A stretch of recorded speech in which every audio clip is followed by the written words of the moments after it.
नमस्कार जी, मैं शीतल सिवाच आप सभी दर्शकों का सत्य समाचार हरियाणा पे स्वागत करता हूं। आज की इस वीडियो में मैं आपको बताऊंगा राजकुमार सैनी की गांव जागसी में जो गुत्थी है, जो वो कांड है राजकुमार सैनी वाला, उसकी शुरुआत से लेकर अंत तक का पूरा दृश्य क्या है वो मैं आपको आज इस वीडियो में बताने जा रहा हूँ। आज की ये वीडियो शुरू करने से पहले मैं आपको बताना चाहता हूँ कि राजकुमार सैनी पहली बार जागसी गाँव में 26 जुलाई को पहुँचा था। 26 जुलाई को शाम के समय राजकुमार सैनी एससी चौपाल में, जो पुराना बस स्टैंड जागसी पे है, या यूं कह लो कि वो दानक समाज की चौपाल है, वहाँ पे पहुँचा था। और दूसरी बार राजकुमार सैनी जागसी गांव में 19 अगस्त को एससी चौपाल में, जो गांव के अंदर चौपाल है या फिर जिसे चमारों वाली चौपाल भी कह सकते हैं, उसमें पहुँचा था। तो शुरू से लेकर अंत तक क्या क्या परिदृश्य रहे, क्या क्या घटित हुआ है, वो सब जानकारी आप इस वीडियो में ले सकते हैं।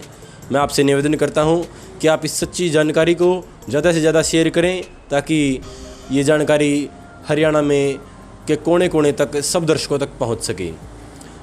वीडियो शुरू करने से पहले मैं आपको बताना चाहता हूं कि राजकुमार सैनी जब 26 जुलाई को जागसी गांव में पहुंचा था, उस समय स्वयं मैंने एक पत्रकार की हैसियत से नहीं, एक गांव वाले की हैसियत से, एक जिम्मेदार नागरिक की हैसियत से उनसे कुछ सवाल पूछे थे।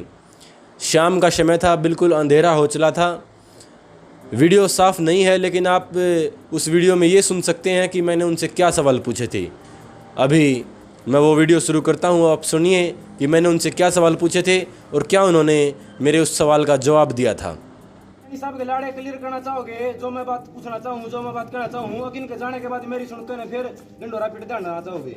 इबे के बाद मैं इबे सुनोगे ना, सुना दे मैं खड़े नहीं, आप हमारे गांव में मेहमान हो, नहीं कोई हमारे पास मैं जो पूछना चाहूंगा 2 सेकंड में। सैनी साहब ने अपनी बात शुरू करी थी वेद शास्त्रांत है अपने जो भीमराव अम्बेडकर जी हैं। मैं भीमराव अम्बेडकर तो बहुत ज्यादा प्रभावित हूँ, मैंने उनकी कुछ जीवनी के कुछ अंश पढ़ रखे हैं। तो एक बार की बात है, भीमराव अम्बेडकर जी बच्चे थे, बच्चे के मन में बहुत सारे सवाल जवाब आया। भाई सब कोई दिक्कत नहीं, बात होगा जो जनता मान रहा जनता। तो भीमराव अम्बेडकर छोटा सी उम्र में था, वो देखता भेदभाव समाज में, तो उसके मन में सवाल आते, क्योंकि माँ पहले नहीं सोचा एग्जाम तो इसकी ना बताई जा, हर जगह थोड़ी उम्र बढ़ी हो जा, अपने अपने जरा प्रदेश सही बनता का। तो एक बार उस डिटेल नहीं गया और रोंदा आया भीमराव अम्बेडकर अपने घर, तो उसकी माँ बोली, रोन लगा माँ, उसकी माँ बोले सीधे सीधे शब्दों में समझाने लगी। तो उन्होंने एक घेरा बनाया, एक घेरे में उसकी माँ खुद बैठ गई और बीच में लाइन खींच दी, और एक घेरे में भीमराव अम्बेडकर खड़ा कर दिया। वानु बोली जो यो भेदभाव हो है हमारी गला, इस लाइन के ऊपर लगाना था वो जो दूसरा संसार जो अपने अपने ऊंचा मानना है, और इस लाइन के ऊपर लगाना है माँ में, जिसने वो ऊंचा संसार नीचा मानना है। तो भीमराव अम्बेडकर ने अपनी जो जीवन में लड़ाई लड़ी है ना, वो उस लाइन को मजबूत करके, जो उर्ली जनसंख्या थी ना उसके 75% मजबूत करके, 75% मजबूती का नारा देकर ना वो लड़ाई नहीं लड़ी भीमराव अम्बेडकर ने। भीमराव अम्बेडकर ने सारे A to Z समाज की गला उठ के बैठ के और उस पूरे समाज के संगठन करके वो लाइन मिटाने का काम किया है। जो काम किया कि नहीं करा करे, एक सुनो ये वकील ना, अब आप इसका जवाब, मेरा बात जवाब का लास्ट में नहीं, लास्ट में आपने बुर्दा था मैंने बाद में बोला ना, मैं साहब बात में सुनो। भीमराव अम्बेडकर को जिस बात उसने संविधान में बराबर हक लिख दिए, तो उस वक्त महात्मा गांधी जी ने अमर अनशन रख दिया कि तुम चूड़े चमारों को हमारे सिर पे बिठाओगे, और जो है ना हम इस संविधान को बिल्कुल लागू नहीं करते। और जब लागू ना करने की बात आई तो जवाहरलाल नेहरू ने उसको लॉलीपॉप दे दिया, ये कह दिया अभी मैं लागू कर दूंगा तो देश में आजाद होंगे। देश में आजाद होने के ऊपर जब उसने लॉलीपॉप दे दिया, तो उस दिन धारा 340 स्पष्ट अंकित कर दिया संविधान के अंदर। अगर कोई संविधान पढ़ेगा तो उसमें लिखा हुआ कि भाई जिन लोगों ने प्रस्ताव करे थे, जो हमारे दलित समाज के लोग थे, चमार थे, दानक थे, वाल्मीकि थे, उन लोगों ने कोई प्रस्ताव करके हमारे को तो अभी कुछ राहत दी जाए, उसको तो राहत मिल गई। जो हमारे बैकवर्ड समाज के लोग थे, इनको ऊपरले लोगों ने बका दिया। जो माड़ी दे में सैनी बन गए, जो कुम्हार थे प्रजापति बना दिए, जो लोहार थे पंचाल बना दिए, जो खाती थे में शर्मा बन गए। झूठे मतलब जो है ना, जो झूठी प्रमोशन होती है उस दिन से आज तक भटके फिर जवाहरलाल नेहरू ने काका कलेलकर आयोग 50 में बनाया था, 14 साल राज कराया, 1% उसमें लागू नहीं करी। आज भी 12% के ऊपर हो बैकवर्ड समाज की हिस्सेदारी। या मैंने सीडी दे दी आपको, खेल गजब है, ये खेल गजब है, उसमें देख लेना। और मैं भाई को डिबेट के लिए बुलाऊंगा, किसी टीवी चैनल पे आइए, फिर बैठ के करें। यह बात पूरी होने तक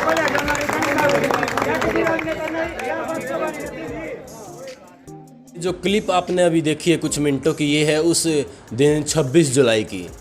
मैंने उनके 1 घंटे का भाषण सुनने के दौरान कम से कम 4-5 बड़े अच्छे सवाल तैयार किए थे, लेकिन सवाल के जवाब देना तो दूर की बात है, सैनी साहब ने मेरा तो सवाल भी पूरा नहीं सुना।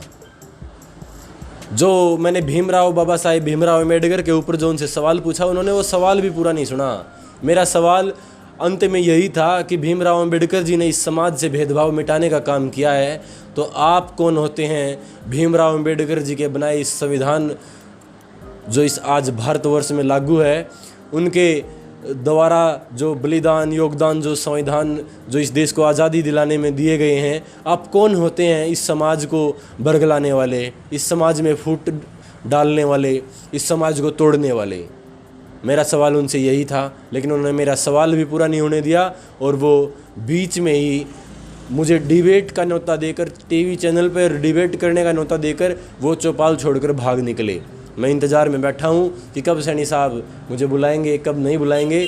लेकिन सैनी साहब, मैं अब अपने शब्दों में अपने चैनल के माध्यम से कह सकता हूँ कि कोई जीरो होता है नेता का लेवल, लेकिन सैनी साहब का नेतागिरी का लेवल तो जीरो भी नहीं है। इसलिए वो अपना क्षेत्र छोड़कर, अपने विधानसभा क्षेत्र छोड़कर, अपना पार्लियामेंट क्षेत्र छोड़कर दर बदर की ठोकरें इधर उधर दूसरे क्षेत्रों में खा रहे हैं। मैं तो आप सभी से बहुत कुछ कहने को है मेरे पास भी, लेकिन अब सुनिए अगली जानकारी। अब ये जो तस्वीर आप देख रहे हैं, ये तस्वीर है 19 अगस्त की। जी हाँ, उस दिन सैनी गांव के अंदर वाली एससी चौपाल में पहुँचे, लेकिन वहाँ पर पहले से ही सारे जागसी गांव और दोनों सरपंच वहाँ पर मौजूद थे। उन्होंने हाथ जोड़कर सैनी साहब से विनती की कि आप हमारे गांव का भाईचारा ना ख़राब करें और आप हमारे गांव में दोबारा बिना बताए ना आएँ। हमें आपके आने की खबर पहले से ही लगनी चाहिए, आप इस समाज को तोड़ने का काम ना करें। आप गाँव में आए थे कि आपने सरपंच को बताया कि मतलब यहाँ रहूँगा? सरपंच ने बताएगा, बरोबर बताने का नहीं होता, कोई तो दिक्कत होगी तो जिम्मेवार कौन होगा? फिर जिम्मेवारी प्रशासन है यहाँ। और पकड़ लो क्यों धोना रे आड़ा सबका भाई कर ले काम चल छड़ दे यार एक बात बताओ सच्चाई बात, आप आज से पहले किसी की शादी में, किसी मर्कत में, किसी बदली, किसी नौकरी, कोई भी काम करा होता बताओ मेरे गाँव का? एक बात बताओ, एक भी आदमी का काम है मेरे गाँव का नहीं दिखा दो भाई, वो बड़ा बच्चा नौकरी लगवाया या उसकी शादी में आया, उसकी मर्कत में आया, तभी आए हो तो बताओ। आज इलेक्शन दौरान भाईचारा बिगाड़ने के लिए आ गया। आप साहब आज जोड़ के रिक्वेस्ट करें, आपका मान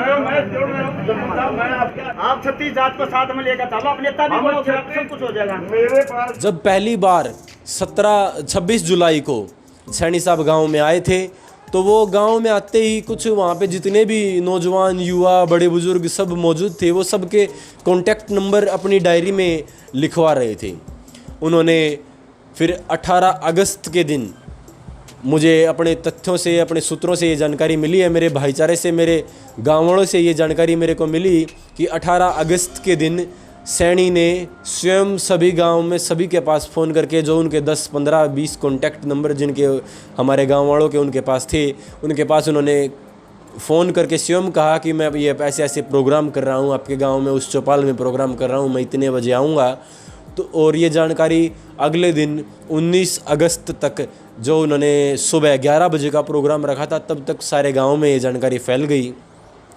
और जिस चौपाल में उन्होंने वो प्रोग्राम रखा था, एससी चौपाल है, जिसे हम चमारों वाली चौपाल भी कह देते हैं, स्वयं उस समाज के लोगों ने उस चौपाल पर पहले से ही ताला लगा दिया कि उन्होंने ये दर्शा दिया कि हम उसका प्रोग्राम नहीं चाहते, हम अपना भाईचारा बिल्कुल भी बिगाड़ना नहीं चाहते।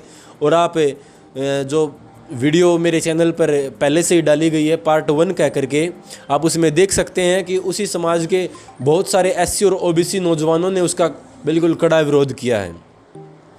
तो राजकुमार सैनी साहब बड़ौदा हलके में अपनी वोटों की राजनीति के लिए हमारे हलके के, हमारे गांवों के, जो बिल्कुल हमारा एक कह सकते हैं कि बड़ौदा हलका एक ग्रामीण हलका है जिसमें एक भी कोई शहर कस्बा नहीं है। हमारा ग्रामीण हलका है, हमारे गाँवों का आपसी भाईचारा है, तालमेल है, मेलजोल है, सब एक दूसरे का सहारा बनते हैं, हर एक दूसरे की मुसीबत में सब आपस में खड़े होते हैं।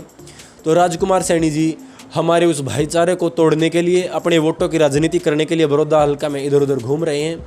आज मैं शीतल सिवाच, पत्रकार, सत्य समाचार हरियाणा का एंकर, सत्य समाचार हरियाणा की इस मंच के माध्यम से, आप सभी दर्शकों के माध्यम से, अब पूरे हरियाणा में, उत्तर भारत में, अपने भारत में सभी दर्शकों से मैं तो यही अनुरोध करना चाहता हूं कि आप राजकुमार सैनी को कहीं भी जनसभा ना करने दें, क्योंकि जो उनकी कटु बोली है, जो वो जहर घोलते हैं सभी के मनों में, वो सारे समाज को, सभी गाँवों को, इस बड़ौदा हलके को ले डूबेगा।